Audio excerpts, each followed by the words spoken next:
All right, guys, let's take a look at the new MarineMaster from Fortis.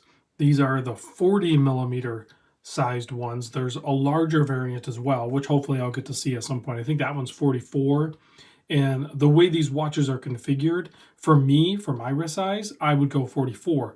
These ones, the 40s, are going to work for you guys that just prefer smaller watches or have a smaller wrist. Mostly because of the lug to lug. But we'll cover that right now. Let's cover the size.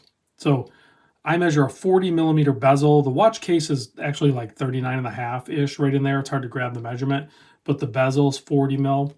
The lug to lug, it's pretty short at only 43 millimeter. Now, when you put the bracelet on here, I didn't grab this measurement, but I can do that right now because it kind of extends it a little bit and puts it at like 48 and 3/4. But if you do the strap, I'll show you those in a second. They drop off right away. So bracelet might work better for me for kind of upsizing it versus the 43 lug to lug. Thickness, pretty dang thin at only 12.3 millimeter. And you can see that sapphire crystal's boxed and then flat. A little bit proud of the metal bezel insert. 21 millimeter lug width. That's, I know a lot of people might be not cool with that, but that seems to be like a Fortis thing. They seem to use the 21 a lot. The crown is about 6.25 millimeter. You have 120 click, phenomenal bezel on this thing. Very smooth, nice tactile feel to it. Tons of grip on this black ring that's on here. That's where the coin edge is. I still have not confirmed what that material is. I don't know if it's ceramic or if it's some sort of resin material, but they also, just inside the crown, spacing in between the case and the crown is also that black material. And that was on those Fliegers I had too. And it's probably on the other ones too, the chronograph and the GMT. Didn't get a weight on it either. I'll have to add that in the description, or you can just go to their website. All that information is there. I'll put a link to the website down below as well. The loom on these is going to be the X1 loom. It should be a very good high quality loom. And then of course you have a nice clean handset, nice applied markers. Check out that dial. Awesome pattern, really good printing on there. MarineMaster, okay. So some people are like, hey, another big brand uses the word MarineMaster on their watches. Well, Fortis came out with the MarineMaster in the 1950s. So this isn't anything new. They've held the name MarineMaster for decades upon decades. If you look at the history of Fortis, they have some phenomenal vintage to pull inspiration from. They didn't really do that here. They kind of come out with a new watch as far as I can tell. I didn't see a whole lot of design cues pulled from the vintage stuff, but it's still just a great looking watch. Excellent high quality bracelet, of course. And then, of course, you have that clasp that works really good for them. Simple fold over. And then you have on the fly micro adjust here by a push of a button. And you get pretty good throw out of that. So, okay, that's the steel one. Now let's take a look at the ones that come on the strap. Nice matching straps. This is where it kind of, does it even really matter that it's 21 millimeter? Because you're either going to want it on their bracelet or you're going to want it on their strap. So it's not that big of a deal to me. But this is where that 43 millimeter lug to lug comes in. Because when you get it on the strap variant, it's a very short lug to lug. So it'll really help with the sizing of it. On strap, these are $2,850. On bracelet, they're $3,200. I think when you're dealing with a watch like this, you kind of want both. You want the bracelet and the strap. That's just me.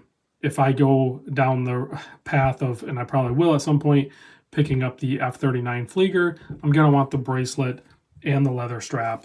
So if I were going to pick up one of these Fortis MarineMasters, it would probably be the 44 mil variant, and I would also pick up the bracelet and the strap. So this gray one looks really nice. I like this one. And the blue one here, I'll show you in a moment. Nice pop of color on that one. And I'll probably try on the metal one and the gray one. But this blue is just, it is such a good blue. They nailed the colorway on this one. Nice chapter ring on there. with your minute markers. Excellent screw down crown. You'll have 300-meter water depth rating on this thing. You have a nice pop to it. The movement inside is the UW-30. In this case, it's going to be a Salida movement.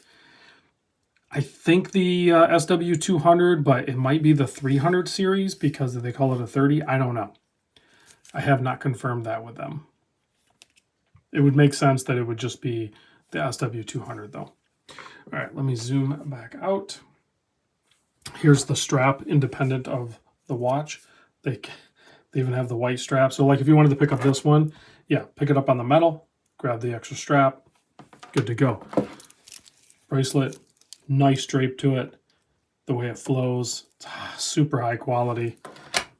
Let's pop this one on wrist so you can get a look of it on my 7¼ inch wrist. I could wear the 40 mil one, no problem. This one absolutely works on my wrist. And on bracelet, it definitely works. I'm not a big fan of it on strap in this size. For strap, I would definitely want the larger one. Again, that's just a personal preference because obviously I could wear the size, no problem. Put this one on.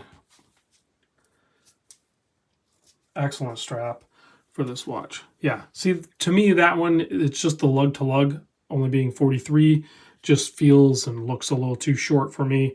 I would go with a larger variant of this watch.